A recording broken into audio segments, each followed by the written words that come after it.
தஞ்சையில் பட்டியலின இளைஞரை திருமணம் செய்த இளம்பெண் எரித்துக் கொல்லப்பட்டதாக புகார் எழுந்திருக்கிறது. இது தொடர்பாக பெண்ணின் தந்தை உட்பட 4 பேரிடம் காவல்துறை விசாரணை நடத்தி வருகிறது.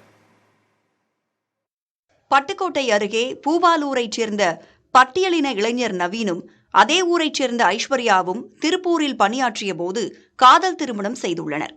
இதற்கு பெண்ணின் வீட்டார் கடும் எதிர்ப்பு தெரிவித்துள்ளனர். பெண்ணை காணவில்லை என அவரது குடும்பத்தார் பல்லடம் காவல் நிலையத்தில் புகார் அளித்துள்ளனர். காவல்துறை உதவியோடு பெண்ணின் இருப்பிடத்தை கண்டறிந்த குடும்பத்தினர் அவரை மட்டும் தனியாக ஊருக்கு அழைத்துச் சென்றுள்ளனர். இந்நிலையில் கடந்த 3ஆம் தேதி ஐஸ்வர்யா தூக்கிட்டு இருந்ததாகவும் அவரது உடலை யாருக்கும் தெரியாமல் எரித்துவிட்டதாகவும் கிராம நிர்வாக அலுவலர் புகார் அளித்துள்ளார்.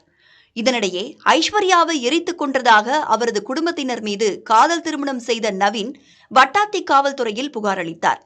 இது தொடர்பாக காவல்துறை விசாரணை நடத்திய நிலையில் பெண்ணின் தந்தை உட்பட 4 பேர் ஐஸ்வர்யாவை எரித்துக் கொன்றது தெரியவந்துள்ளது.